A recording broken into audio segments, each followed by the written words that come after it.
You've heard about the horrors of the apartheid system in South Africa.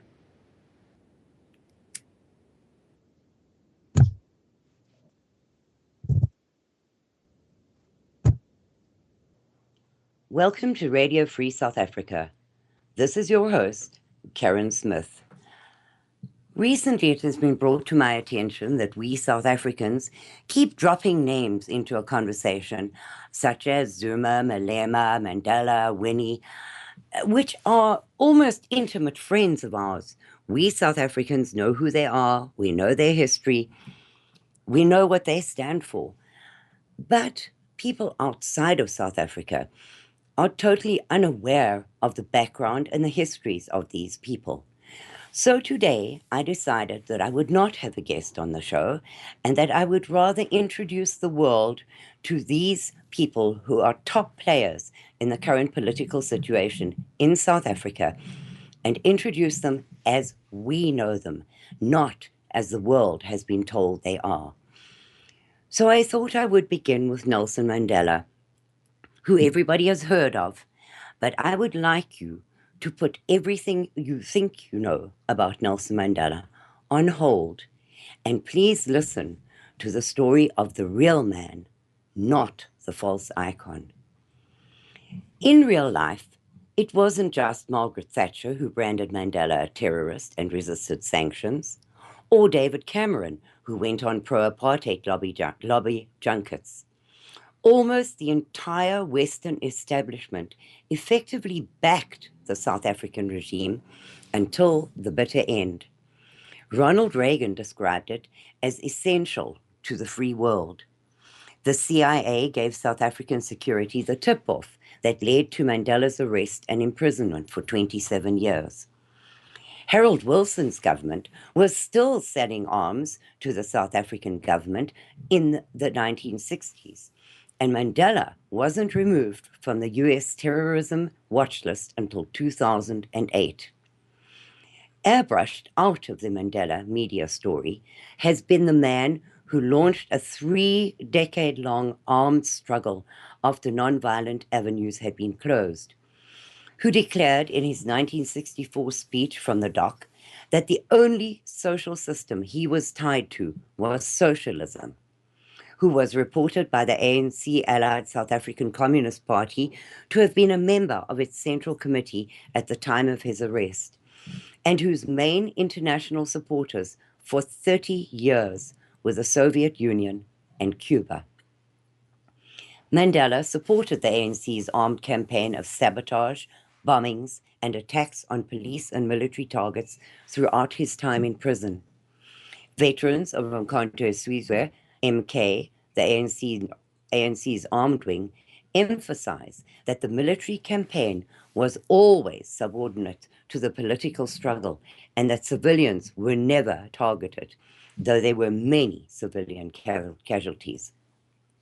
But, as Ronnie Casserols, MK's former intelligence chief, told us, Mandela continued to back it after his release in 1990, when Casserols was running arms into South Africa to defend the ANC supporters against violent attacks. And these attacks, by the way, were not from the government. They were from other blacks. And there's no doubt that under today's US and British law, he and other ANC leaders would have been jailed as terrorists for supporting such a campaign. Mandela was not imprisoned for opposing apartheid or segregation in Africa, but for being a communist, terrorist, murderer, bomber in service to the Soviet Union. The ANC's guerrilla force, known as Umkhonto Sizwe, MK, or Spear of the Nation, was founded in 1961 by Mandela and his advisor, the Lithuanian-born communist Jew, Joe Slovo, born Yassel Marshal Slovo, who was officially named Secretary General of the South African Communist Party in 1986. Slovo had been the planner of many of the ANC terrorist attacks, as detailed in the book Victory or Violence, the story of the AWB of South Africa, including the January the 8th, 1982 attack on the Koeberg nuclear power plant near Cape Town. The Church Street bombing on May the 20th, 1983, which killed 19 people, and the June the 14th, 1986 car bombing of Magoo's Bar in Durban, in which 3 people were killed and 73 injured. In 1962, Mandela was arrested, along with 19 others, half of whom were white communist Jews, in a police raid of ANC headquarters at a farm owned by Andrew Goldreich, also a communist Jew, at Rivonia, a Johannesburg suburb. In the Rivonia trial, which took place between 1963 and 1964, the defendants were tried for 221 acts of sabotage designed to overthrow the government and conspiring to aid foreign military units when they invaded South Africa to further the objectives of communism.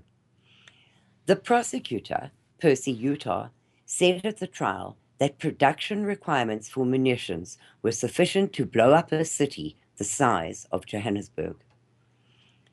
Escaping the death sentence, Mandela was given life in prison. By 1990, the communists behind Mandela had gained enough power to force his release. Apartheid was abolished in 1992, and the ANC was put into power in 1994 with Mandela as president. Slovo became his Secretary of Housing. Shortly thereafter, Mandela and Slovo, along with a group of ANC leaders, were filmed chanting a pledge to kill all whites in South Africa. For many whites abroad, he seems even Christ-like, someone who'd suffered for the sins of white guilt and absolved those who believed in him of the sin of racism. But Mandela was no Christ, nor even a Gandhi, nor Martin Luther King. He was for decades a man of violence, and in 1961 he broke with African National Congress colleagues who preached nonviolence, creating a terrorist wing. He later pleaded guilty in court to acts of public violence, and behind bars sanctioned more, including the 1983 Church Street car bomb that killed 19 people. Mandela even suggested cutting off the noses of blacks deemed collaborators. His then wife, Winnie, advocated necklacing instead, a burning tire around the neck. Mandela argued the apartheid regime left him no option but to fight violence with violence. But it is too easy to claim events proved him right. His legacy is not yet played out. Mandela's support for other leaders of violence is even less forgivable. He maintained close ties to Cuban dictator Fidel Castro and backed Palestinian terrorist leader Yasser Arafat. As president in 1997, he gave his country's highest award for a foreigner to Libya's dictator, Colonel Muammar Gaddafi, who donated $10 million to the ANC. He gave the same award to the corrupt Indonesian president, Suharto, who said he had donated $60 million. The hero of the anti-apartheid struggle was not the saint we want him to be. The image of Nelson Mandela as a selfless, humble freedom fighter turned cheerful, kindly old man is well established in the West. If there is any international leader on whom we can universally heap praise, it is surely not he. But get past the halo we've placed on him without his permission, and Nelson Mandela had more than a few flaws which deserve attention. He signed off on the deaths of innocent people, lots of them. As said before, he was head of MK, and at his trial he pleaded guilty to 156 acts of public violence, including mobilizing terrorist bombing campaigns which planted bombs in public places, including the Johannesburg railway station. Many innocent people, including women and children, were killed by Nelson Mandela's MK terrorists. Here are some of the highlights.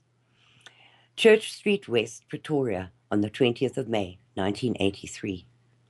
Amanzimtoti Shopping Complex, KwaZulu-Natal, December 1985. Krugersdorp Magistrates Court, 17th of March, 1988. Durban Pick and Pay Shopping Complex, September 1986. Pretoria Stellenland Movie Complex, 16th of April 1988. Limpet mine killed ANC terrorists instead. Johannesburg Magistrates Court, 20th of May 1987. Roodepoort Standard Bank, 3rd of June 1988. Tellingly, not only did Mandela refuse to renounce violence, Amnesty refused to take his case, stating the movement recorded that it could not give the name prisoner of conscience to anyone associated with violence, even though, as in conventional warfare, a degree of restraint may be exercised. Now, Amnesty International, as everybody knows, is an extremely left-leaning organization, and even they refused to take his case when he was taken to court. Mandela was friendly with dictators. Despite being synonymous with freedom and democracy, Mandela was never afraid to glad hand the thugs and tyrants of the international arena. General Sani Abacha seized power in Nigeria in a military coup in November 1993. From the start of his presidency in May 1994, Nelson Mandela refrained from publicly condemning Abacha's actions. Up until the Commonwealth Heads of Government meeting in November 1995, the ANC government vigorously opposed the imposition of sanctions against Nigeria. Shortly before the meeting, Mandela's spokesman, Parks Makhlara, said that quiet persuasion would yield better results than coercion. Even after the Nigerian government announced the death sentences against Sarawiwa and 80 other Ogoni activists during the summit, Mandela refused to condemn the Abacha regime or countenance the imposition of sanctions. Two of the ANC's biggest donors in the 1990s were Colonel Muammar Gaddafi of Libya and President Suharto of Indonesia. Not only did Mandela refrain from criticizing their lamentable human rights records, but he interceded diplomatically on their behalf and awarded them South Africa's highest honor. Suharto was awarded a state visit, a 21-gun salute, and the Order of Good Hope, Gold Class. And then I would like to read you a piece on the movie, Mandela's Long Walk to Freedom, which was based on his book. Mass Marketing, the Mandela Myth. The new Mandela Long Walk to Freedom film presents a selection and distortion of the history of South Africa, and Nelson Mandela, as the secular humanist of the New World Order, would like us to perceive it.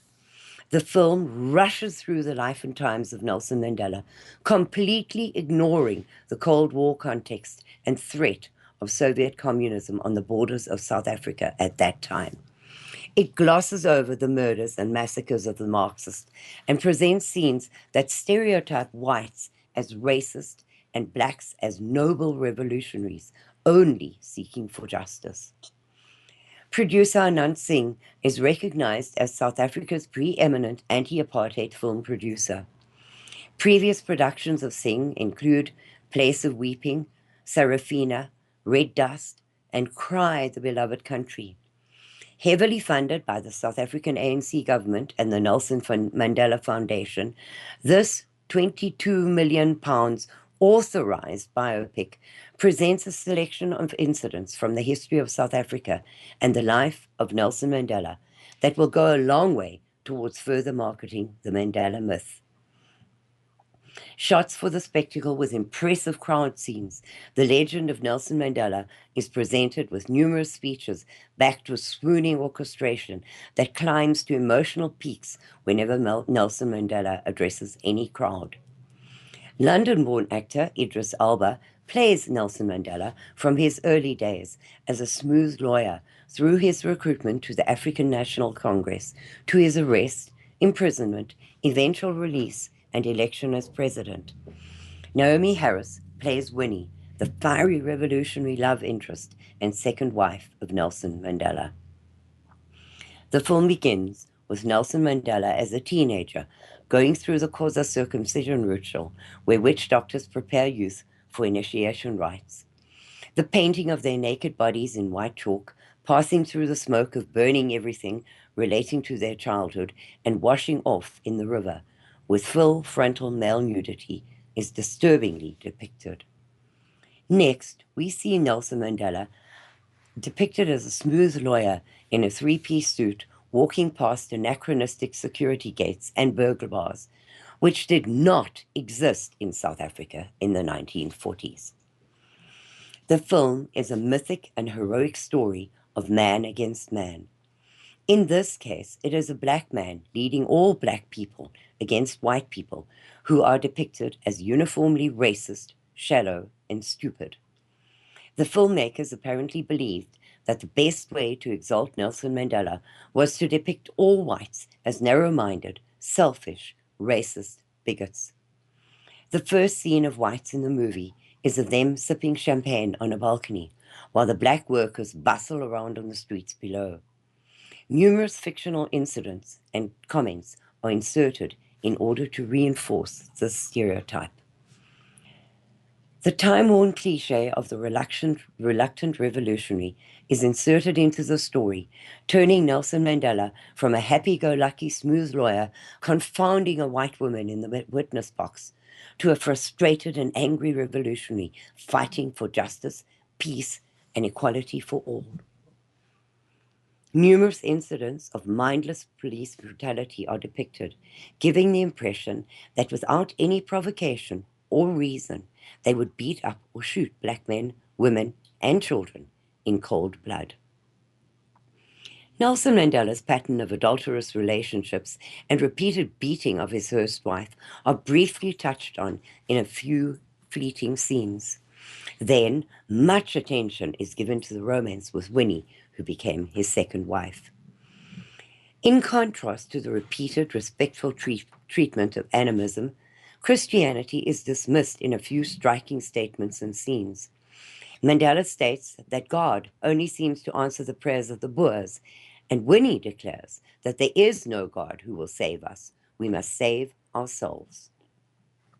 Later, Winnie gives us a revolutionary call to violence from the front of a church where the cross is obscured. With much anger and expressions of hatred, Winnie repeatedly calls for using stones, boxes of matches, and petrol to necklace the informers and kill the enemy. One brutal burning to death of a supposed informer through the ANC's signature necklace method is depicted. Actually, over 1,000 black people were burnt to death by the brutal necklace murder, so publicly promoted by Winnie Mandela. Many of these were elected black town councillors and mayors, but that is not acknowledged in this film, which claims that black had no rights, no votes, and no elected representatives. Significantly, there is no mention of the Cold War context, and not a scene or a reference to communism, the Soviet Union, or the Russian and Cuban troops at that time engaged in conventional warfare on the border of Angola and Southwest Africa. No mention is made of the Cuban training in terrorism received by Nelson Mandela, nor are any of the victims of his bombing campaign depicted. From the film, one would get the impression that his armed struggle consisted of nothing more than nighttime bombings of unoccupied municipal offices and a power station. In fact, none of the ANC's car bombings are depicted, not even the Church Street bombing bloodbath. None of the ANC assassinations, such as of Bartholomew Lopani, are depicted or referred to, nor the Shell House massacre, where Nelson Mandela, as head of the ANC, after his release from prison, ordered his security to open fire on unarmed Zulu protesters belonging to the Inkatha Freedom Party. At no time does one even see a hammer and sickle. The huge Soviet and South African Communist Party flags that Nelson Mandela spoke in front of are nowhere to be seen in this film. Neither are any of the white Russian communist members of the ANC, such as Joe Slovo and Ronnie Kasrils, depicted in any way in this film. It is disturbing that this film opened across the United States on Christmas Day, With songs of praise and hymns glorifying Nelson Mandela being sung by choirs and taught to school children, we seem to be seeing the beginning of a new religion. Certainly, Nelson Mandela is the preeminent icon and idol of the New World Order. The United Nations General Assembly has even declared 18th of July Nelson Mandela International Day. The timing of this heavily state-funded propaganda film is interesting, as the ANC, mired in corruption scandals, is heading into an election year. Many see the timing of this film as a distraction from the disastrous failures of the ANC by rewriting history to depict the past in the worst possible light and rally the voters of South Africa behind the party of the revered Nelson Mandela. The violence of the ANC is mostly blamed on Winnie Mandela, with Nelson Mandela apparently disapproving. Even when referring to Mandela's divorce from Winnie, Mandela's character blames it on the apartheid government. There are disturbing and shocking scenes of the black-on-black violence in the townships, with axing, macheting, shooting, and hacking of men, women, and children. But no time is any. Damn it. It looks like we might have fallen off the air. Could somebody tell me in the chat room, please, whether we are live or dead in Studio B?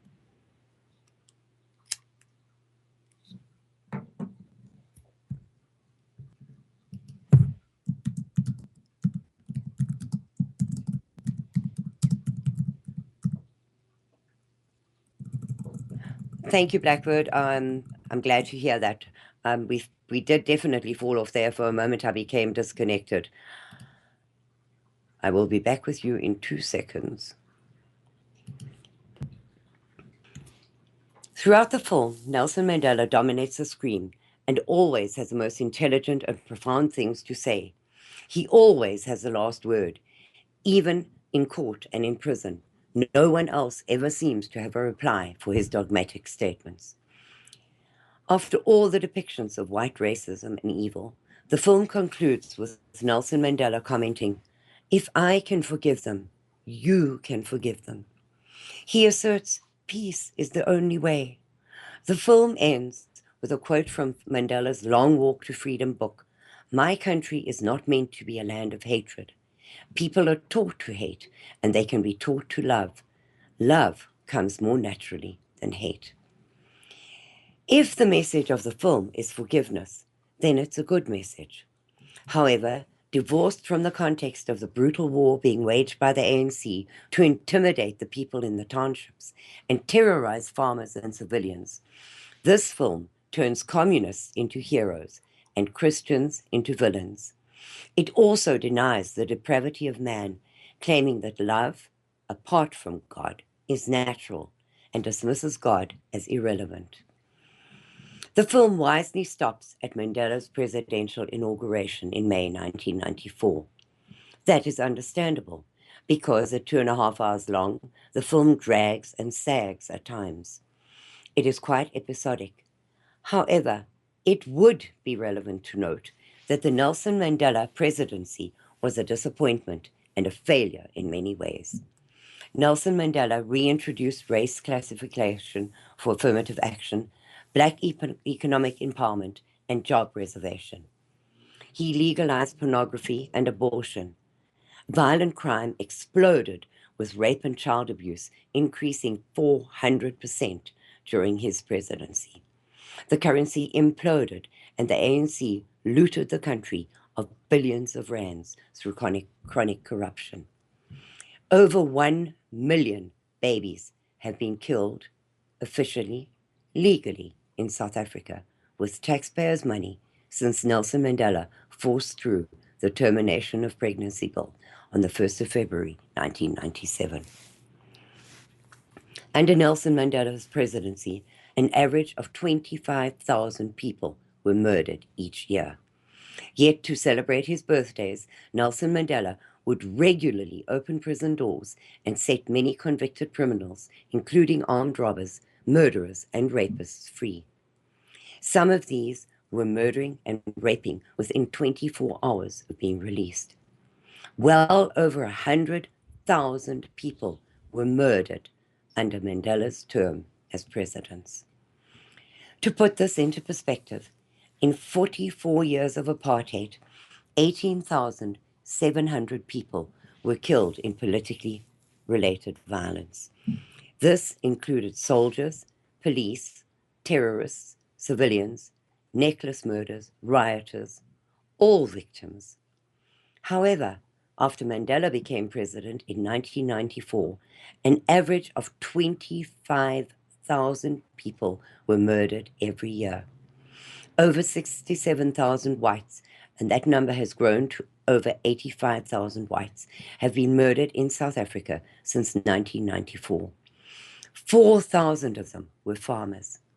Many fear that this film will incite further race hatred and targeting of whites for murder. Genocide Watch warns that South Africa is already in the genocidal process stage 6, targeting white Afrikaners for extermination. In the 1970s, even while facing terrorism, riots, and engaged in a border war with the Cubans in Angola, the South African rand was stronger than the US dollar. In Mandela's first 4 years as president, the rand lost 80% of its value, and more than 2.8 million man-days were lost to strikes. The national debt doubled under Nelson Mandela's presidency. Therefore, under Mandela, even with no war, no sanctions, no riots, no conscription, and with massive international aid and investment, the rand plummeted to 10 rand to the dollar. Economic deterioration and skyrocketing crime marred his presidency. The Economist at the time described Nelson Mandela's presidency as a failure. However, we are not allowed to let facts get in the way of a good story.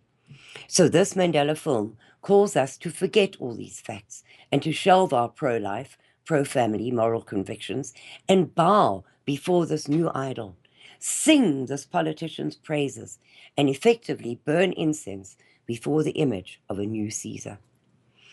Mandela, Long Walk to Freedom, presents a selection and distortion of the history of South Africa. And Nelson Mandela, as the African National Congress, would like us to remember it.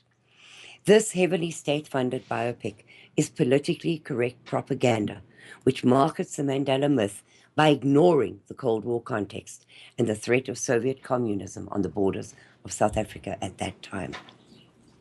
Stereotypical and episodic, it includes numerous obscenities, nudity, occultism, pagan and humanist worldviews, anti-biblical and anti-Christian sentiments, immorality, adultery, drunkenness, smoking, extreme, brutal and disturbing violence, revisionist history, and racism. Long Walk to Freedom markets the Mandela myth by demonizing white South Africans, dismissing Christianity and God, promoting paganism, occultism, humanism, socialism, and justifying violent revolution. The film is a mythic and heroic story of man against man. Despite ending with a call to forgiveness and love, the rest of the film seems more inclined to incite hatred and racial stereotyping. It does not allow the facts of history to get in the way of their story of this icon and idol of leftist causes and the socialist New World Order. That comment on the film was written by Dr. Peter Hammond from Australia. So as you can see, Mandela was not the hero that the world has made him out to be. He is not the man that many of you may have believed him to be. He is definitely not a man of peace. You're listening to Radio Free South Africa on Revolution Radio at freedomslips.com. Please remember that this form of media is only brought to you by the power of donations. So if you could donate $5 a month, you get access to every single one of our archived shows, and there are many of them, very interesting shows that many of us are missing. Or you can hustle over to our store and buy yourself some goodies. I'm going to play you, because I'm going to next talk about President Jacob Zuma. I am going to play you first Jacob Zuma singing Bring Me My Machine Gun in his Zulu language. Once that is done, I will explain to you what it means in English.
That is a song sung by our president, Jacob Zuma. It is sung before every meeting of parliament. It is sung at every meeting he goes to. It is joined in, as you can hear, by many people whistling, shouting, singing.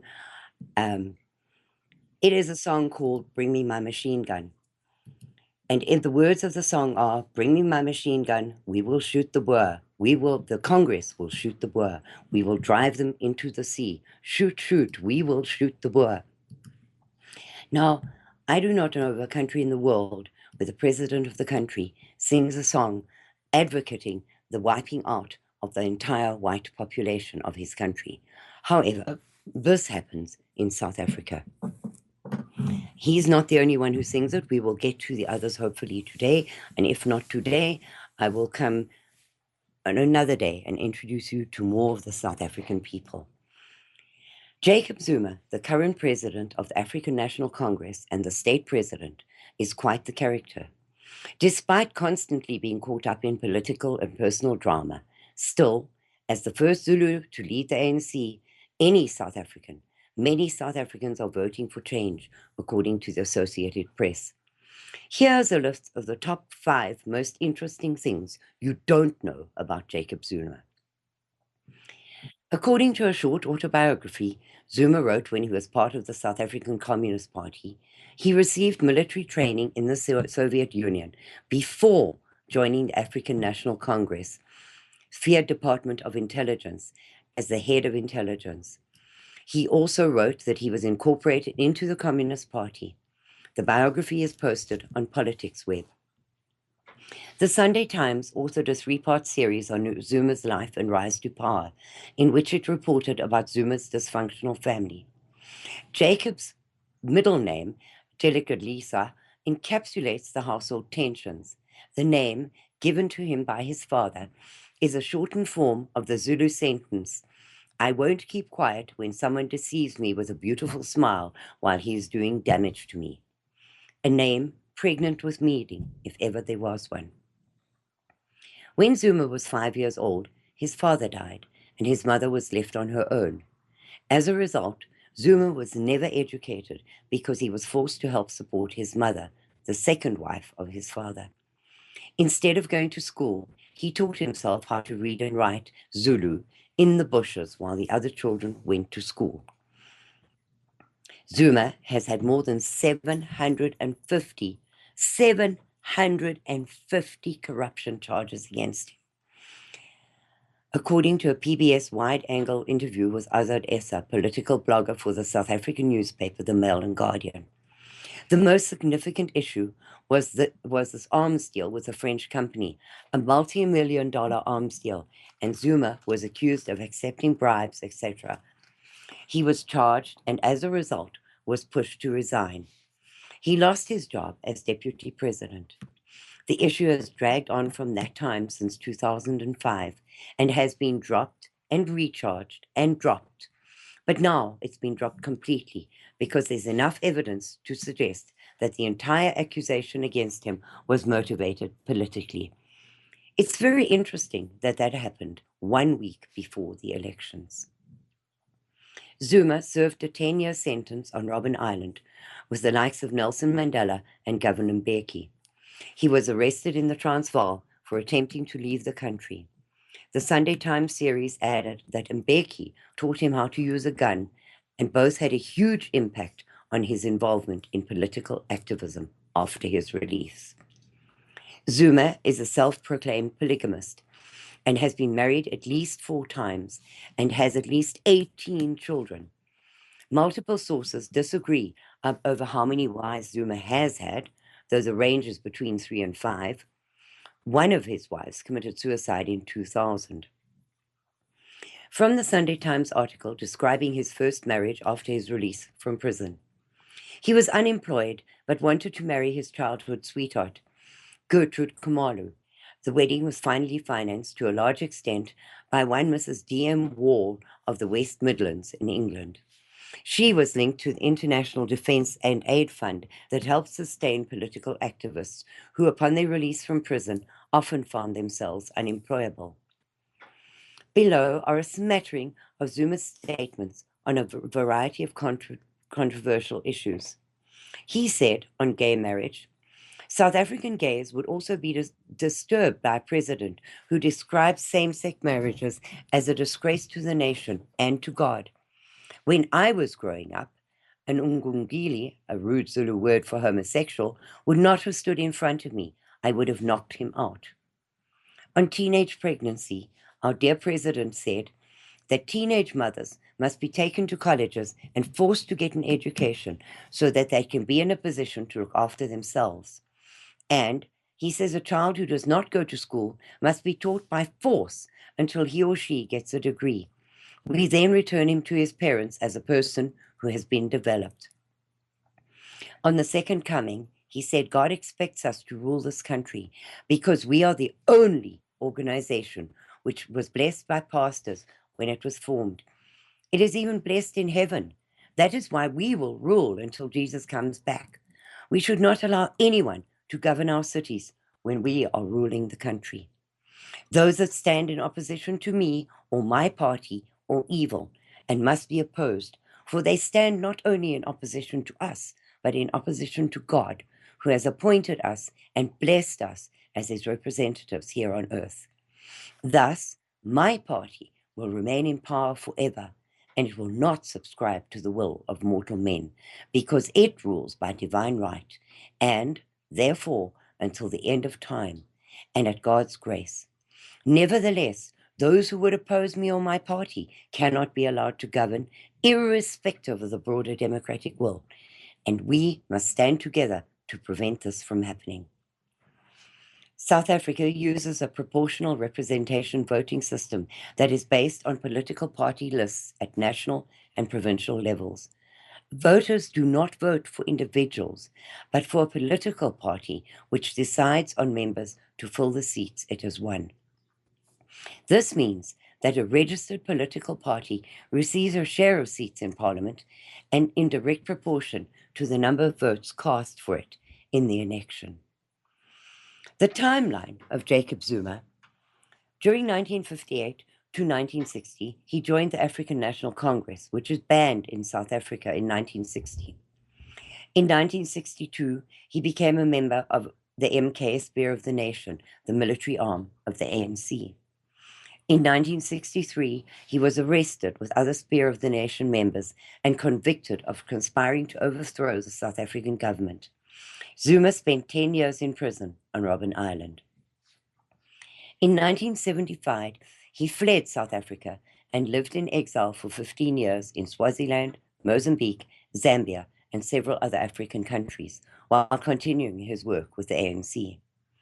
In February 1990, President F.W. de Klerk lifted the ban on the ANC and other opposition groups, and Zuma returned to South Africa.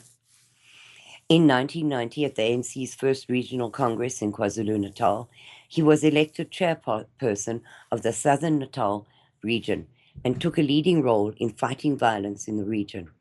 This resulted in peace accords between the ANC and the Inkatha Freedom Party. In December 1994, he was elected as the national chairperson of the ANC. From 1997 to 2007, he acted as the deputy president of the ANC.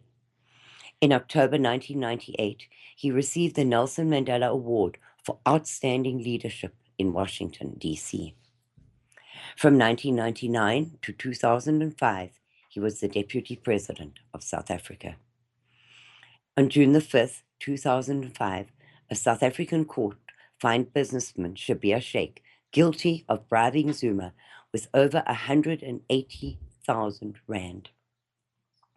On June the 14th of the same year, President Thabo Mbeki fired Zuma over his alleged involvement in the Sheikh bribery scandal. In December of that year, he was charged with raping a young female family friend in his home. He claims the sex was consensual. He was acquitted of the rape in May 2006. Zuma knew the woman was HIV positive and drew criticism from health advocates when he said he showered afterward to minimize the risk of contracting the disease. In September 2006, he was brought to trial and charged with corruption for allegedly accepting bribes from the French arms company Tint Holdings. On September the 20th of that same year, the corruption charges were dismissed by the court after numerous extensions by prosecutors to build the state's case. December the 18th of the following year to now, he has been president of the African National Congress. On the December 28th, 2007, new corruption charges were brought against Zuma, along with counts of racketeering and money laundering. On May the 1st, 2008, he was named one of Time's 100 most influential people. In September 2008, corruption charges against Zuma were tossed out by the court a second time, this time on procedural grounds. Prosecutors announced an appeal on September the 17th. In January of 2009, the Supreme Court of Appeals overturned the lower court ruling that threw out corruption charges against Zuma, stating that the ruling was riddled with errors. This new ruling meant that the National Prosecuting Authority could press new charges against Zuma pertaining to the bribes he allegedly accepted from the French arms company Tint Holdings. In April of 2009, the prosecutors dropped all corruption charges against Zuma. That same month, the African National Congress won a majority of votes in the South African elections, ensuring that its leader, Jacob Zuma, would be the country's president. On May the 9th of 2009, he was inaugurated as president of South Africa. In February 2010, Zuma admitted to fathering a child out of wedlock with Sonono Khoza, daughter of the head of South Africa's World Cup organizing committee. In December of that year, he filed a $7,000 defamation lawsuit over a 2008 political cartoon, which portrays him raping a female figure, symbolizing justice. In March 2012, the Supreme Court of Appeal ruled that the Democratic Alliance, an opposition party, could challenge a previous court's decision to drop corruption charges against Zuma. In August of 2012, in an interview with a national government television station, Zuma controversially said, "I know people today think being single is nice. It's actually not right. That's a distortion. You've got to have kids. Kids are important to a woman because they actually give an extra training to a woman to be a mother." On December the 18th of 2012, Zuma was re-elected as head of the ANC. Cyril Ramaphosa was elected as his deputy. On December the 26th of that year at a rally, Zuma told supporters that owning a dog as a pet is part of white culture and not African culture. He later clarified those comments through his spokesman, saying he was trying to warn people against loving pets more than humans. In March 2014, Zuma had benefited from a $23 million publicly funded presidential security upgrade to his private residence.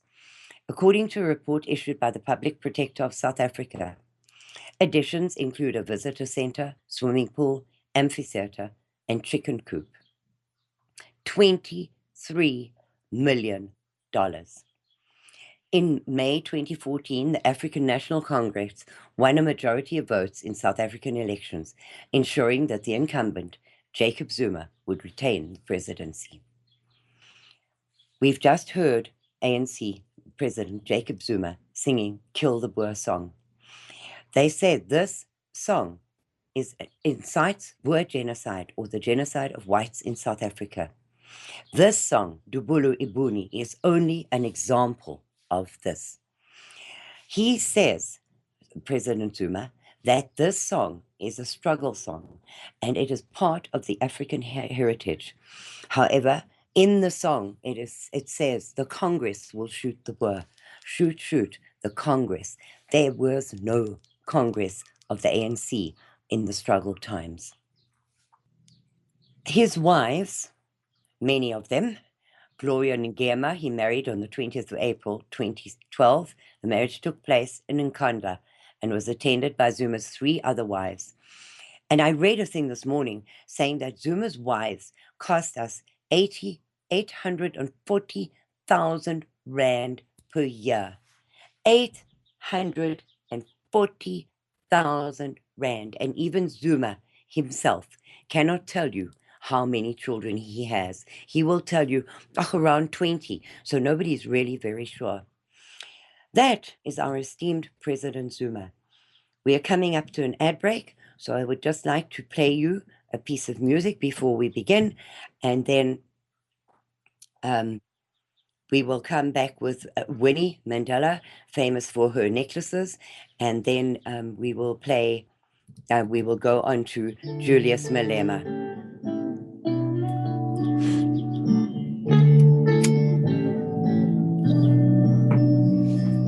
Born into this world, birthed by a virgin girl, shepherd's love down on him, this baby born for our sins. Into Egypt they escaped, Herod's wrath was so great. The holy innocents died for him, this baby born for our sin.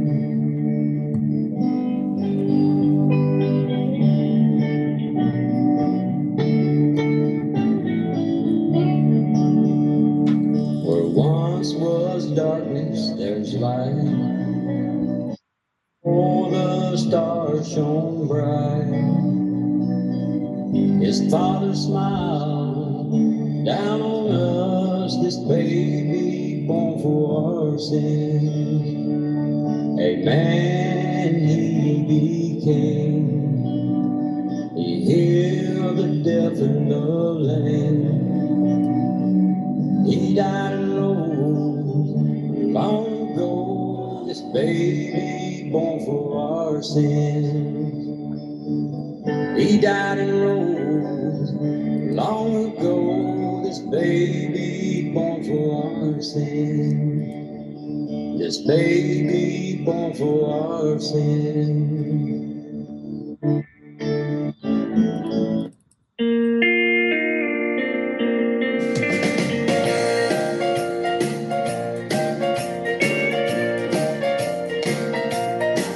Sleigh bells ring, are you listening? In the lane, snow is glistening. A beautiful sight, we're happy tonight. Walking in a winter wonderland. Gone away is the bluebird. Here to stay is the new bird. He sings a love song as we go along. Walking in a winter wonderland. In the meadow we can build a snowman. Then pretend that he is frozen brown. He'll say, are you married? We'll say, no man. But you can do the jump when you're in town. Later on we'll conspire as we dream down the fire. The face unafraid, the plans that we made. Walking in the winter wonderland. Play it, snowbird.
Welcome back to Radio South Africa on Revolution Radio at freedomslips.com.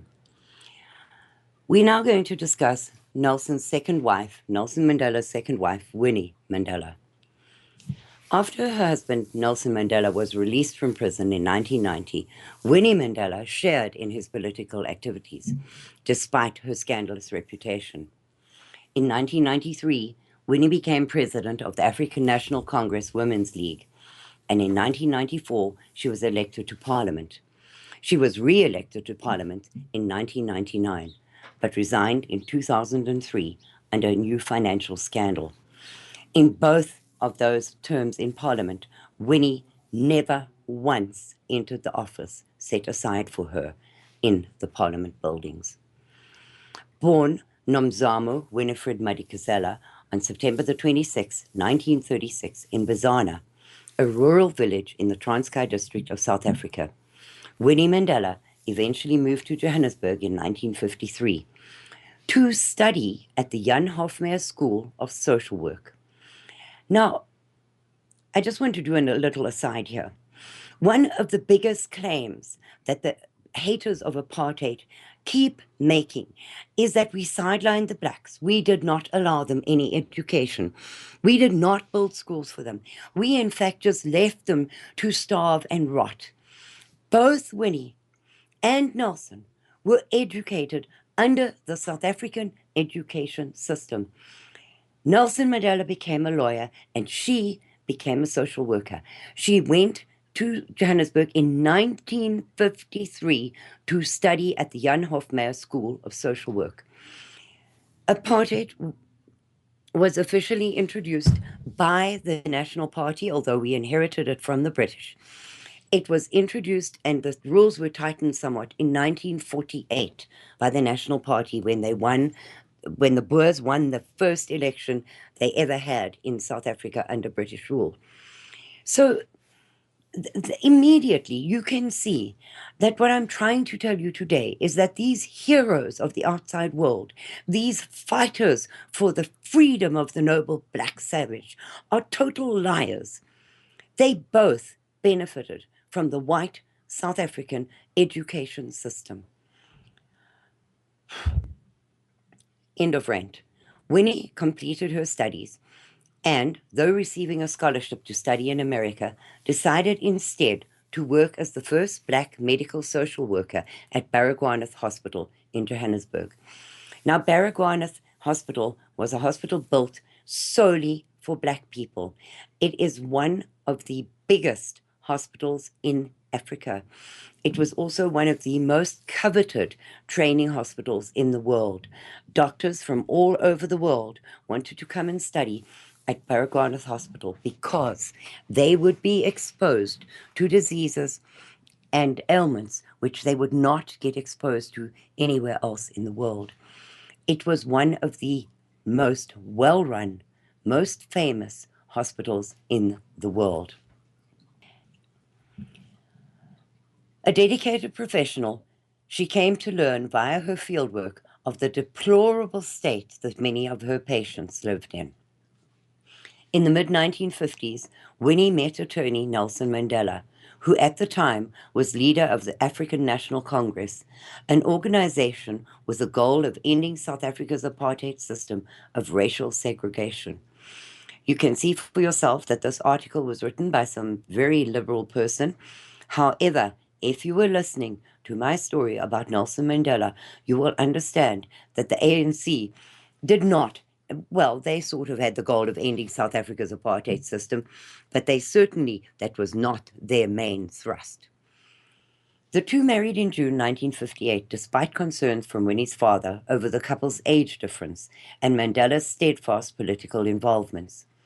After the wedding, Winnie moved into Mandela's home in Soweto. She became legally known thereafter as Winnie Madikizela Mandela. Now, another thing, Winnie moved into Mandela's home in Soweto. One of the stories about the apartheid regime was that these poor blacks had to live in poverty-stricken circumstances in arid areas where they could only subsistence farm and couldn't feed themselves. Soweto was a town built by the white tax-paying population for black people. It is on the outskirts of Johannesburg, the biggest and most prosperous city in South Africa. And if you care to Google it, you will see that Mandela, even in those days, had a little brick house with a front yard, with a fence, with a little gate, most things that people around the world aspire to today. So they were not living in awful circumstances in a little mud hut in some arid area of South Africa, as people have been told. Nelson Mandela was routinely arrested for his activities and targeted by the government during his early days of marriage. He was eventually sentenced in 1964 to life imprisonment, leaving poor Winnie to raise their two small daughters, Zanana and Zinzi, single-handedly. Nonetheless, Winnie vowed to continue working to end apartheid. She was involved surreptitiously with the ANC and sent her children to boarding school in Swaziland to offer them a more peaceful upbringing. Monitored by the government, Winnie Mandela was arrested under the Suppression of Terrorism Act and spent more than a year in solitary confinement. Upon her release, she continued her activism and was jailed several more times. Then, after the Soweto 1976 uprisings, she was forced by the government to relocate to the border town of Brandfort in 1977 and placed under house arrest. She described the experience as alienating and heart-wrenching, yet she continued to speak out, as in a 1981 statement to the BBC on Black South African economic might and its ability to overturn the system. In 1985, after her home was firebombed, and that is left to be thought that it was whites or the government who firebombed her home. It was not. It was the opposing political party who firebombed her house. Winnie returned to Soweto and continued to agitate against the regime, even during government media bans. Her actions continued to cement the title bestowed upon her, Mother of the Nation. But Winnie also became known for endorsing deadly retaliation against black citizens who collaborated with the apartheid regime. Additionally, her group of bodyguards, the Mandela United Football Club, garnered a reputation for brutality. In 1989, a 14-year-old boy named Stompie Moketsi was abducted by the club and later necklaced to death. Through a complex mix of domestic political maneuvering and international outrage, Nelson Mandela was freed in 1990 after 27 years of imprisonment. The years of separation and tremendous social turmoil had irrevocably damaged the Mandela marriage, and the two separated in 1992. Before that, Winnie Mandela was convicted of kidnapping and assaulting Moketsi. After an appeal, her 6-year sentence was ultimately reduced to a fine. Now, can you believe that this woman kidnapped, tortured, and oversaw the necklacing of a 14-year-old boy? Necklacing is a most terrible means of murdering somebody, which is still used today in South Africa, not very much against whites, but black-on-black violence often includes necklacing. It consists of this. They may chop off your arms beneath the elbow so that you cannot remove the tire, or they may wrap your body in barbed wire so that you cannot resist. They then put a motorcar tire over your neck, fill it with gasoline, and set it alight. And while you die in the most terrible, terrible agony, they will dance and chant songs around your burning body. This is the wonderful invention of Winnie Madikizela Mandela. Even with her conviction, Winnie Mandela was elected president of the ANC Women's League. Then, in 1994, Nelson Mandela won the presidential election, becoming South Africa's first black president. Winnie was subsequently named Deputy Minister of Arts, Culture, Science and Technology. And another little aside here, you can see she was a social worker. So how and what did she possibly know about arts, culture, science, or technology? And this is one of the biggest problems under the ANC government in South Africa, that people who are totally unsuited or uneducated for the position are put there. And this is part of the reason the country is in such a mess today. However, due to her affiliations and rhetoric seen as highly radical, she was ousted from her cabinet post by her husband in 1995. The couple divorced in 1996, having spent few years together out of almost 4 decades of marriage. Winnie Mandela appeared before the nation's Truth and Reconciliation Commission in 1997 and was found responsible for gross violations of human rights in connection to the killings and tortures implemented by her bodyguards. While ANC leaders kept their political distance, Winnie still maintained a grassroots following. She was re-elected to Parliament in 1999 with an absolute crime of gross violations of human rights against her. She was re-elected to Parliament in 1999, only to be convicted of economic fraud in 2003. She quickly resigned from her post, though her conviction was later overturned. Winnie Mandela continues to be a controversial media figure.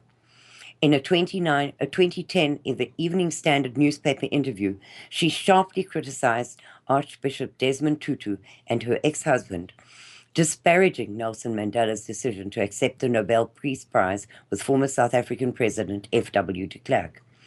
Winnie later denied making the statements. In 2012, the British press published an email that Winnie Mandela had composed, in which she criticized the ANC for its general treatment of the Mandela clan. Despite the conflicts, Winnie Mandela is still widely revered for her role in ending South Africa's oppressive policies. Her story has been the subject of an opera, books, and films. Winnie has been portrayed by many different actresses and in a number of screen productions. She was played by actress Alfra Woodward in the 1987 television movie Mandela, by Sophie Okonedo in the TV movie Mrs. Mandela, and by Jennifer Hudson in the 211 film Winnie, which was produced by Bishop T.D. Jakes. In 1986, she made a speech in which she talked about achieving liberation from apartheid by using necklaces, a reference to the brutal murder of suspected collaborators by putting ties around their necks and setting them alight. There was also the matter of an opulent £125,000 house built in one of the poorest areas in the country. The most serious allegations, however, stemmed from the activities of her personal bodyguards, the so-called Mandela United Football Club. Reports of her brutality were commonplace in Soweto, and her house was attacked. This is the famous or the infamous house bombing. Her house was attacked in 1988 by local people who had had enough of her. Mrs. Mandela refused to curb the team's activities, however, and the following year came the decisive incident. 14-year-old activist Stompie was kidnapped by her guards and later found murdered. The ANC leadership declared that she was out of control, but Nelson Mandela, in jail and in ill health, refused to repudiate her. I'm going to read you an article called The Comrade's Necklace, written by Warren L. McFerrin in 1987. The scene is a gloomy shanty somewhere in Soweto, the sprawling black township on the outskirts of Johannesburg. Standing around the room are a group of young black radicals known as comrades, and hanging ominously on the walls are some old tires. The air is hot and heavy, the atmosphere solemn. The People's Court is in session. Someone issues an order, and the accused party is roughly hauled in. Like his accusers and judges, the accused is black. Unlike the others in the room, however, he is not a dedicated participant in the Marxist revolution sweeping through the black townships in South Africa. For that reason, he is now on trial. The defendant is charged with the crime of collaborating with the system and with the police. The comrades, acting as prosecutor, judge, and jury, do not worry about such legal niceties of proof and the rights of the accused. The trial is short and to the point. The verdict is foreordained. Guilty, as is the sentence. Death by necklace. The sentence is carried out swiftly. As the victim sobs and pleads for mercy, his hands are tied behind his back with barbed wire. A rubber tire is placed around his neck, and another is placed around his legs. The comrades force the condemned man to drink some petrol, and the rest is poured over the victim and the tires. Then, one of the comrades lights a match. Engulfed in flames, the victim falls to the ground and writhes in agonizing pain. The rubber tires ensure a very hot fire, and the melting rubber eats into his flesh. Amidst his cries, the comrades gather round and taunt him with a callousness that defies human understanding. Finally, after 20 minutes of intense suffering and pain, death mercifully ends the victim's horrible agony. Yes, it is surely a horrible way to die, a 16-year-old comrade in Soweto, named Killer, publicly confessed, but the people we necklace have committed horrible crimes and deserve to die horribly. As an integral part of the ANC's Marxist campaign to spread fear and terror throughout the black townships, necklacing has become one of the comrades' chief tools in showing the decent, law-abiding residents of those communities who is in control. Because of the importance of this tactic in the overall communist attack on South Africa, murder by necklace has been committed at the rate of 1 per day over the past year. Since the purpose of necklacing is to spread fear, such executions are committed publicly whenever possible. The comrades are in fact quite proud of their favorite torture technique, which in many respects resembles the cruelty of the Roman Empire's crucifixions, and publicly boast of their evil deeds. A 21-year-old comrade named Bongani, for instance, has described how he helped murder a 20-year-old black youth who had brought a tape recorder to a rally. He was screaming for mercy and crying that he would never do it again, and that he didn't know what he was doing, and that he was sorry. We set him on fire. Bongani, who is Killer's friend, added, "If other would-be informers see today what could happen to them tomorrow, then they won't take the job." But alleged informers have not been the only victims of the comrades' brand of justice. Township officials and black policemen have also been favorite targets.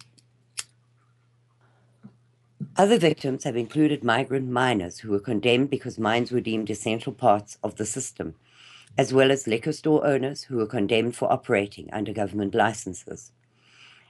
Blacks who have dared to disregard a boycott or a strike called by the Marxist revolutionaries have also found themselves facing the People's Court. A 20-year-old black youth was once necklaced because he held a party in defiance of a people's ban on Christmas celebrations. Comrade Killer has publicly described with cold indifference how he helped to murder a 62-year-old black woman named Mary Skosana. Since the funeral parlor that employed her sold funeral insurance, the People's Court found her guilty of collaborating with the system. "We knew she was a police informer. We did not need proof," Killer said. "She was pleading for mercy and crying and screaming. She said she'd pay us 7,000 rands if we let her go. We told her we didn't need her money, we needed her life.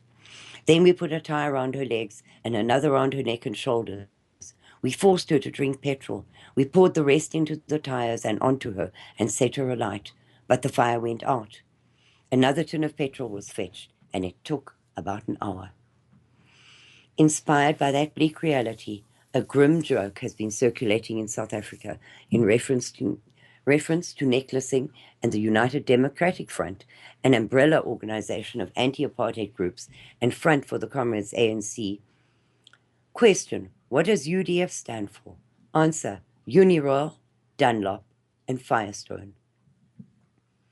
But this newest communist method of torture and murder is clearly no joking matter. Although the international news media have been negligent in reporting on this technique of black-on-black violence, nearly all candid observers agree that necklacing has been brutally effective in its goal of terrorizing the decent, civilized segments of South Africa's black population. Delili Mashoba of the South African Council of Churches sums it up this way: "When you attend a funeral and you hear these young comrades chanting, 'Long live the necklace,' you're going to think twice about doing anything which will in any way offend the comrades. It is the ultimate deterrent. And that awful way of killing people was invented by Winnie Mandela. Last week, I had a large number of people telling me how very much they enjoyed the songs by Sunette Bridges. So I am going to play you another of her songs. If you would hold on 1 second for me, I'm going to play for you Wanted by Sunette Bridges.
You're listening to Radio Free South Africa on Revolution Radio, freedomslips.com.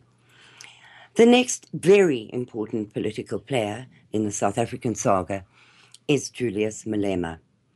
I'm sure that due to his recent visit to Oxford, where he got resounding applause and standing ovations from the students there, some people around the world may have heard of this man, but the majority of you have not. Julius Malema, in his short but stellar political career, South Africa's Julius Malema, the firebrand leader of the opposition Economic Freedom Fighters Party, has rarely been away from the limelight. Mr. Malema formed the EFF following his expulsion from the governing African National Congress in 2012 after a bitter fallout with President Jacob Zuma. He has offended large sections of society, from women's rights groups to white farmers to his own political bosses, and has been accused of racism, sexism, and corruption, which he denies. His most strident critics see him as a dangerous rabble-rouser whose pseudo-communist rhetoric and inflammatory statements are designed to generate newspaper headlines while he feathers his own nest. But to his thousands of supporters, he's an inspirational orator whose aggressive focus on the rights of poor black South Africans makes him the rightful heir to the soul of the ANC and to the leadership of the country. Some commentators thought he would sink into oblivion after his expulsion from the ANC for bringing the party into disrepute, like other popular leaders who have incurred the wrath of the ANC leadership. Mr. Malema has promised the partial nationalization of mines. South African police arrest a miner in Marikana on the 15th of September 2012. He has exploited alleged police brutality against workers to win support. But he has remained on the political stage and was one of the 25 EFF MPs elected to South Africa's parliament after the newly formed party gained 6% of the vote in the May 2014 election. He says he joined the ANC's Young Pioneers group at the age of 9 and was later trained in armed resistance in the years after Nelson Mandela's release from prison. He learned how to make petrol bombs and put together firearms. Born the 3rd of March 1981 in Limpopo province, his mother was a domestic worker and a single parent. He joined the African National Congress aged 9. He was elected its youth leader in April 2008. He was convicted of hate speech in March 2010 and September 2011. He was expelled from the ANC in April 2012 for sowing division in the party. In 2013, he launched the EFF. His rise through the political ranks was rapid, becoming regional head of the ANC Youth League at the age of 14 and gaining a foothold in the student movement, before eventually becoming national leader of the Congress of South African Students in 2001. He's also made a lot of money through various business interests. But it was his election as ANC Youth League leader in 2008 that made him a key player in national politics. His earliest actions as leader were to noisily campaign for Mr. Zuma to take over, first as ANC leader and later as president, telling a crowd of supporters that he would kill for Zuma. It was his close relationship with Mr. Zuma that landed him in court for the first time, when he suggested that a woman who accused Mr. Zuma of rape had had a nice time because she had requested breakfast and taxi money. He was eventually found guilty of hate speech over the incident. Mr. Zuma was acquitted of rape. But Mr. Malema's relationship with Mr. Zuma soured soon after the latter became president in 2009. Malema accused his former ally of ignoring the poor voters who had propelled him to power. On the campaign trail, he has called Zuma a domkop, an Afrikaans word for fool, and has apologized to South Africans for backing his ascent to the presidency.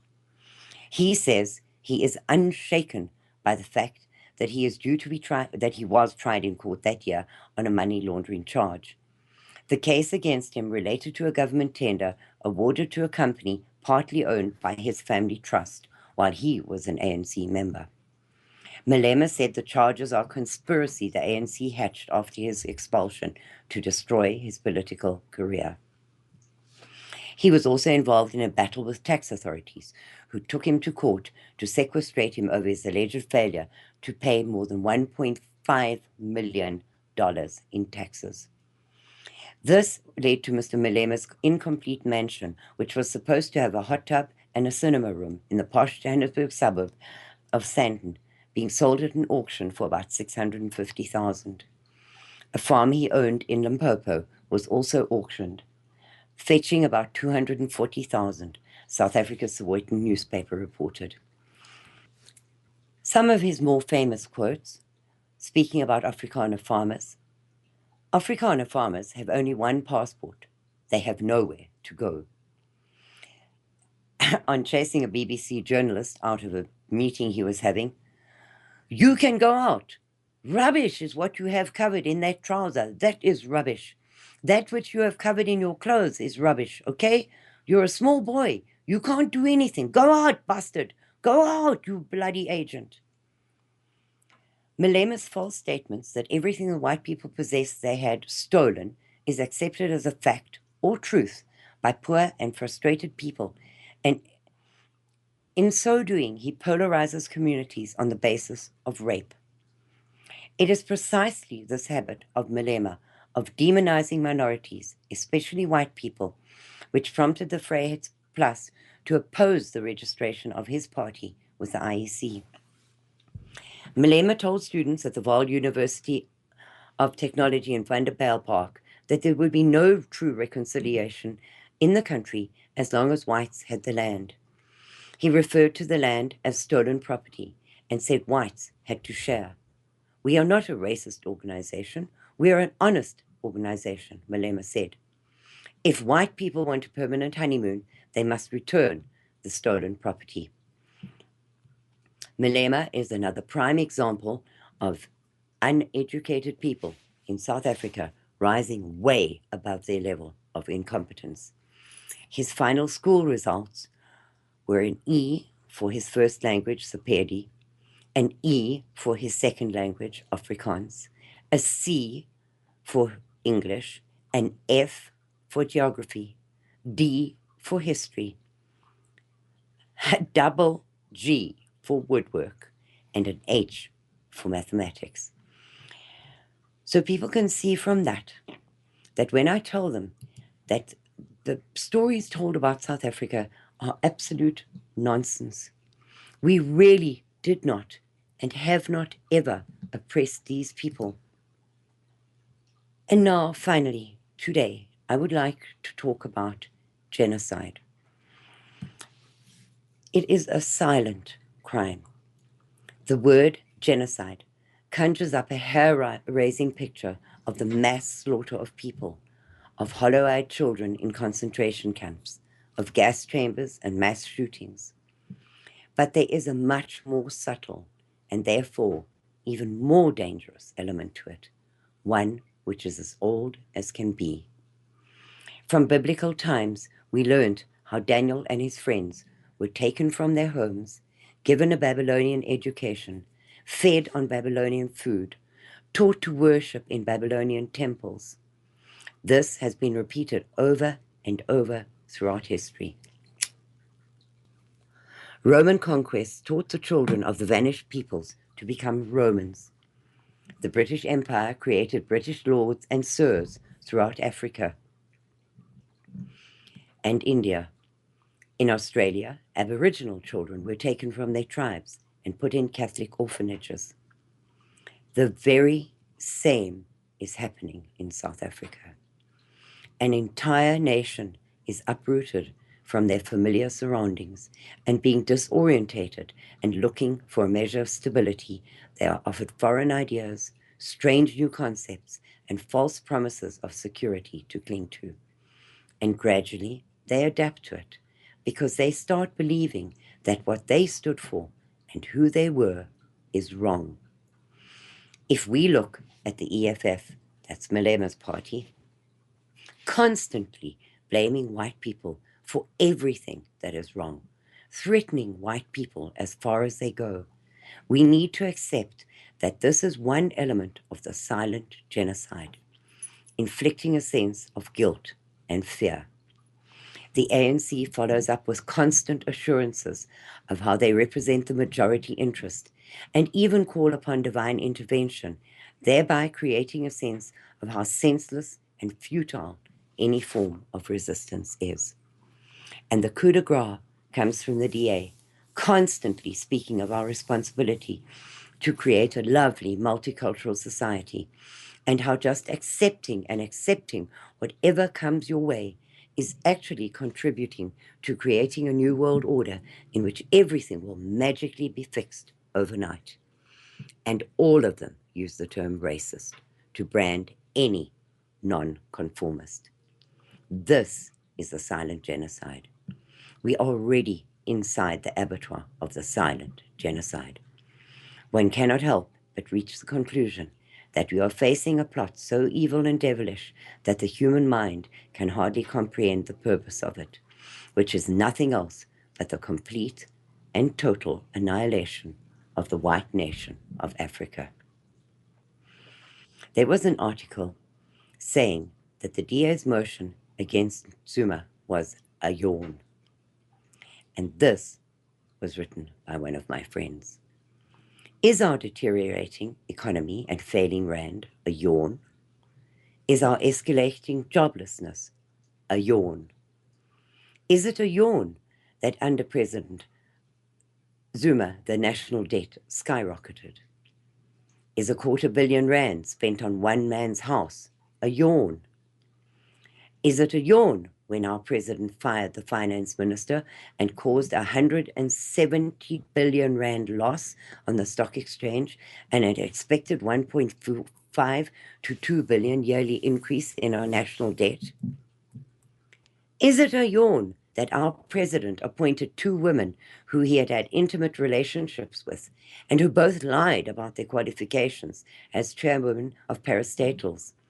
Ellen Chabalala at the SABC, the South African Broadcasting Commission, and Dudu Mayeni at the SAA, South African Airways, both parastatals beyond saving and utterly bankrupt. Is it a yawn that our president fired Nene because Dudu Mayeni wanted to push through a corrupt third-party middleman deal in the South African Airways Airbus lease deal, and Nene, the finance minister, did not want to allow it?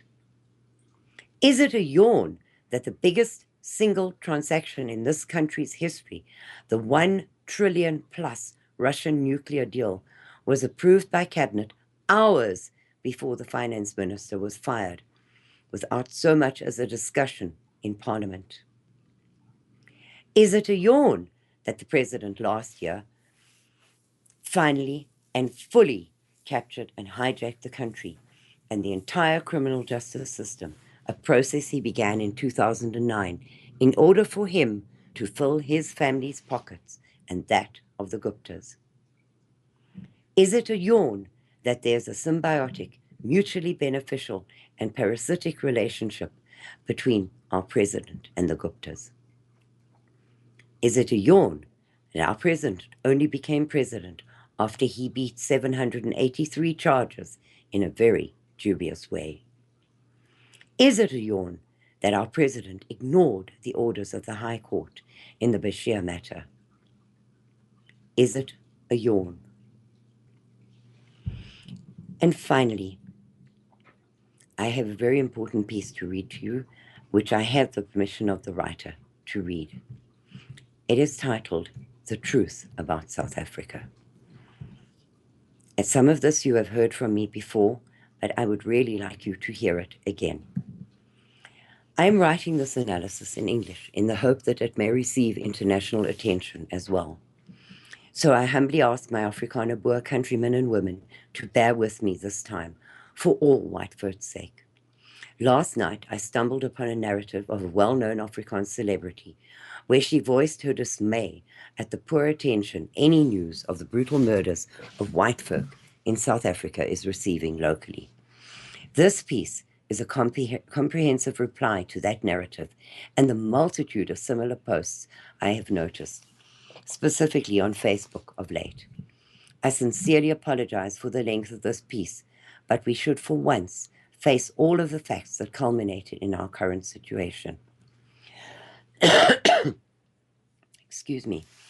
As everybody knows, the white civilization in Southern Africa started off with European countries' desire to expand their riches by finding safe routes to the east.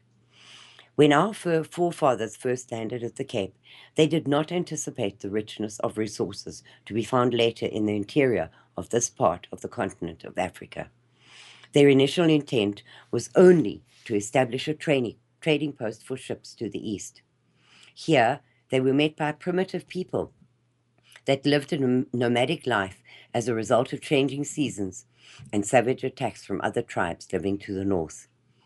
Immediately after their arrival, our forefathers started trading and negotiating with these people to acquire land in exchange for much needed food supplies. Their only intent was to farm and establish a well-stocked trading post for passing ships. This trade agreement went well, with some isolated cases of trouble that were limited to stock theft by these primitive nomads. As time went on, our forefathers started expanding inland, abolish slavery, and expand the farming community. They eventually met up with a more aggressive and savage Nguni tribe, and their constant raiding of border farms was the point where the landscape started to change more rapidly. The British then started to show interest in this part of the world and soon annexed the Cape from the Dutch settlers, and the Great Trek got underway. This divided our people into two groups that erroneously resulted in one group being identified as the Boer nation and those who stayed behind as the Afrikaner, who submitted to British rule. Fact is, these Afrikaners had a vested interest in the Cape that they were not willing to sacrifice in the face of the British onslaught. The people who committed to the Great Trek steadily moved inland in different groups and negotiated the right to own land with every tribe they met.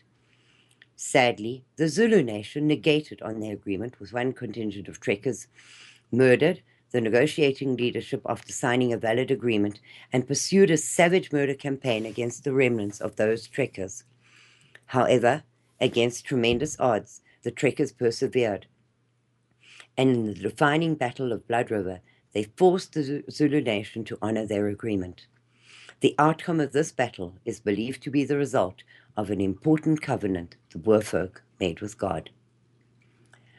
After that, some more negotiation followed until the Boer nation had their own land and the establishment of the first Boer Republic was finally in the making.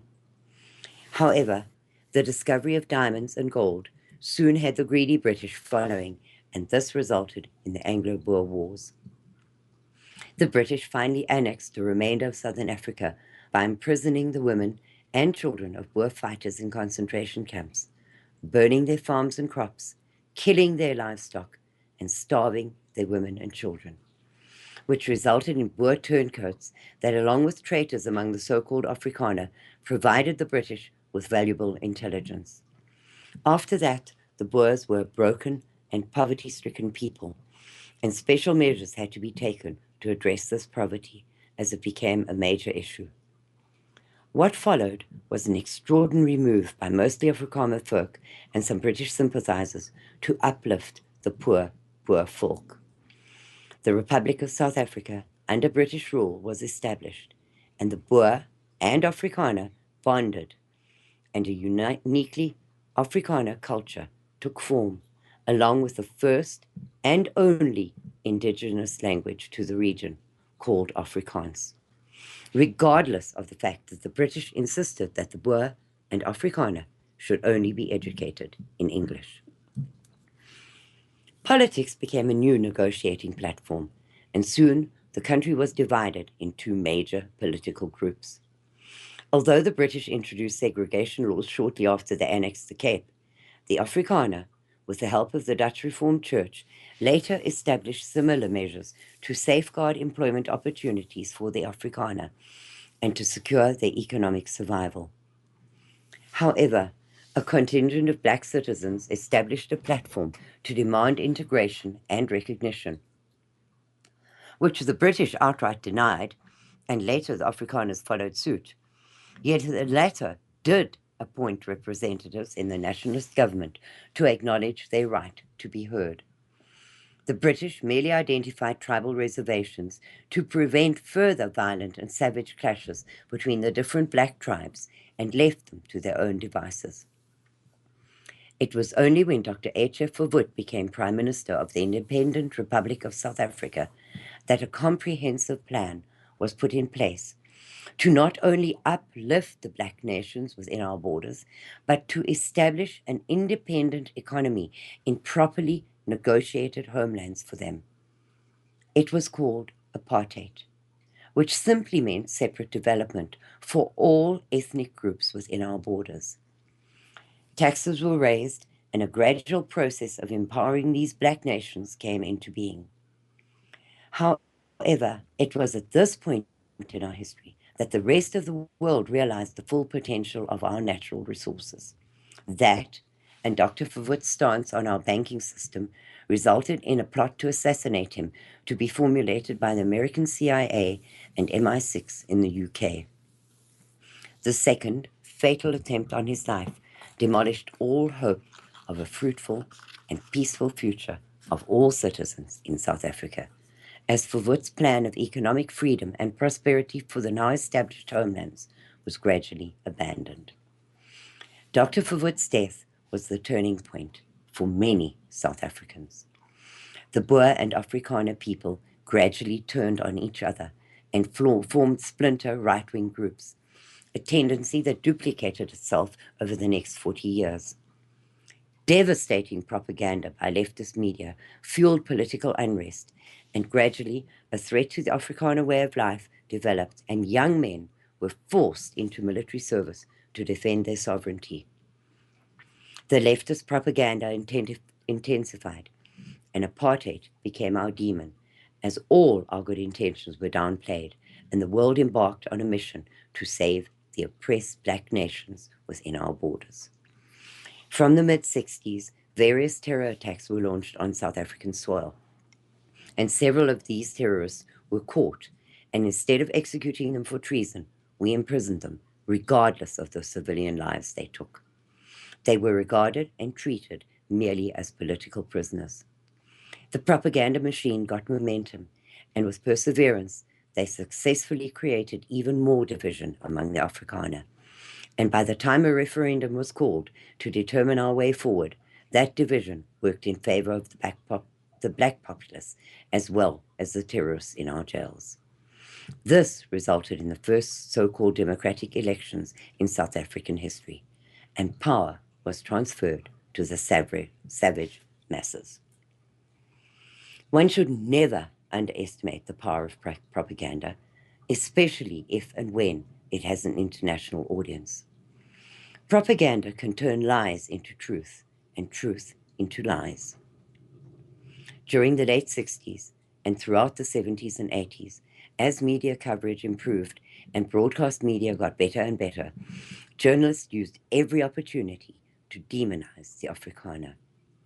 The saying, "If you tell a lie often enough, it will be perceived as the truth," applies here. First, it was the British that convinced themselves that they were entitled to annex the southern parts of Africa and regarded themselves as superior to the peaceful Afrikaner and Boer people, that they have better use for our resources. Then the Zionists infiltrated our ranks and convinced the world, and even some of us, that the wealth of our resources are not distributed equally, and that black tribes are being oppressed in their own country.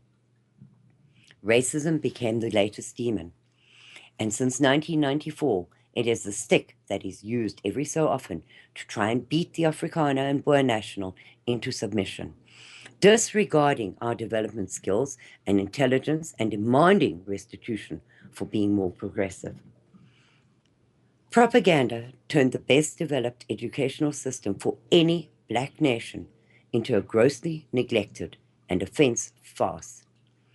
It ignores the obvious lack of any black nation to successfully establish and maintain any significant industry without the help of Western powers.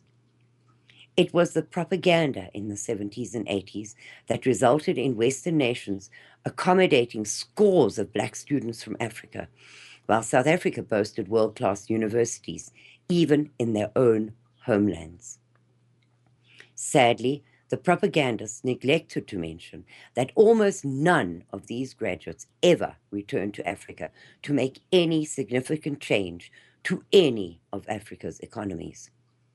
What they also failed to bring across successfully is the fact that the black masses have demolished or at least damaged every school they enroll in, to pitiful examples of the majority of black students' disrespect for education.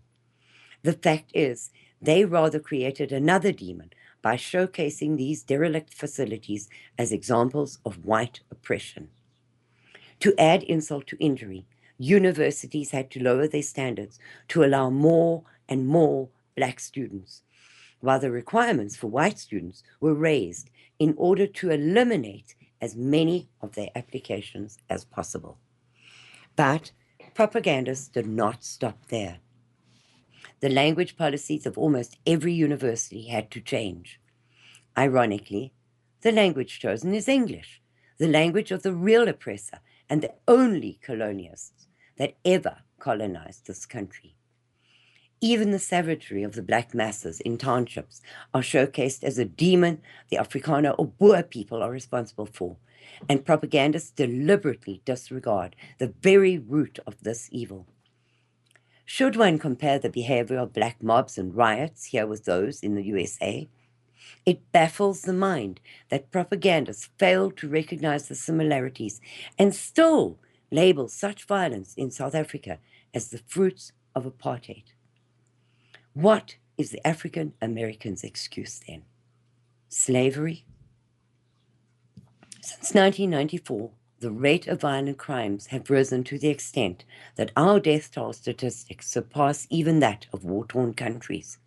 Yet we are called the new South Africa, the Rainbow Nation, the legacy of a world icon, Nelson Mandela.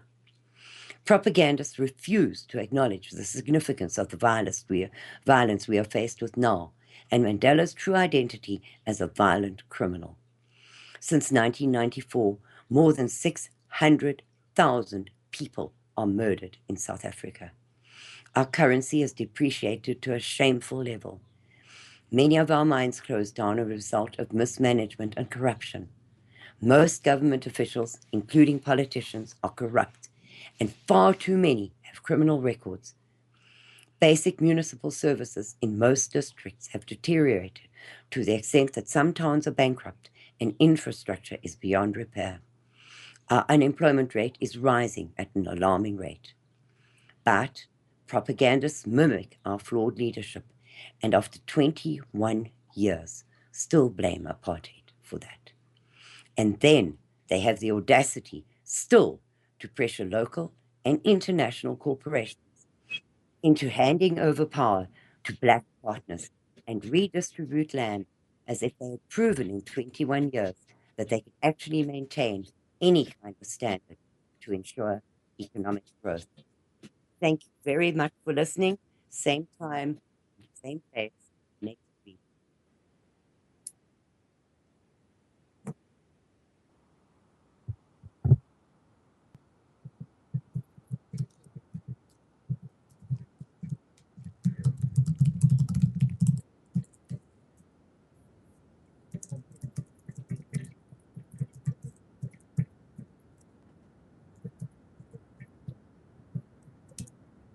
On us here at Revolution Radio, freedomslips.com.